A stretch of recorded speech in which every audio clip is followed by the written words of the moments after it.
Left behind. One evening, as the sun was beginning to set, James was pulling a goods train along the main line. He was making excellent time, and the trucks were behaving well. He felt most proud of himself. Ahead, the line curved past a field. James knew that field well. It was the same one where he'd crashed on his first day. "Oh, to be young and foolish," he chuckled. "You'd never catch me coming off the rails now. Trucks don't dare give me trouble." Of course, he'd spoken too soon. The trucks had overheard. "We've plenty of trouble to give," he chuckled, banging their bumpers. "Smarten up back there," barked James, bumping them in return. That did the trick. An old coupling broke.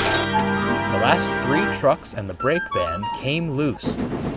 James felt a jolt, but assumed it was another bump from the trucks, and carried on.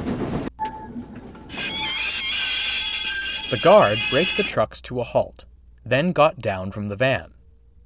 He saw James speeding off down the line. "Oh, for pity's sake," he grumbled. He walked back to the last signal box, putting detonators on the rails as he went. The trucks, meanwhile, were delighted. "That'll teach him not to push us around," giggled one. "Why stop there?" smirked another. "He said we don't give him trouble, but we gave it. He said he'd never come off the rails. Let's prove him wrong. Wouldn't do that if I were you."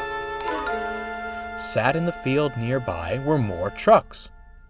They were old and filthy, with rotting wood and rust all over. They lay broken and crooked amongst the dirt. "How'd you get there?" asked James's trucks. "Did the very thing you were scheming up," said an old truck. "That James was naive. Let him think he had us under control, then struck. Poor fella's brake blocks caught fire, and we took care of the rest." "Lovely crash it was," cackled an old truck, and the rest laughed hoarsely. "The cranes came," continued the first truck. "They took away our friends who were still on the rails, then rescued James. We were sure we'd be next." It paused dramatically.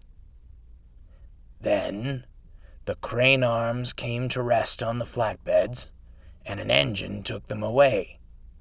They weren't going to rescue us." But, stammered one of James's trucks, "we're indispensable. How could they not rescue you?" "Indispensable?" cried an old truck. "Listen, young'un, the workshops build hundreds of you in the time it takes to fix one steam engine. Why bother with us? Too much effort when they could just make a new truck and be done with it." "So, if we crash," stammered James's trucks, "we'll be—" "Just like us," wheezed an old truck. "I'll never feel rails under my wheels again. If I've even got wheels left. Been buried in earth so long, who knows if they're still there?" The old trucks laughed like hyenas. It sent chills through the frames of James's trucks. They were speechless.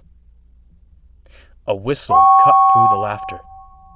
James had been flagged down at the station and sent back to retrieve the trucks. "Silly things," he grumbled, bumping them hard.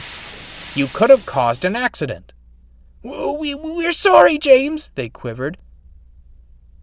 James was quite taken aback. The guard fastened the coupling, and he puffed off without another word. His trucks looked back at the field and shuddered as they were pulled away. The old trucks fell silent, watching the train disappear on the horizon. They hoped the young ones heeded their words and wouldn't make the same mistake they had. Just then, a crow landed atop one of them. Heh, the truck chuckled wistfully. No good as a truck, and no good as a scarecrow either.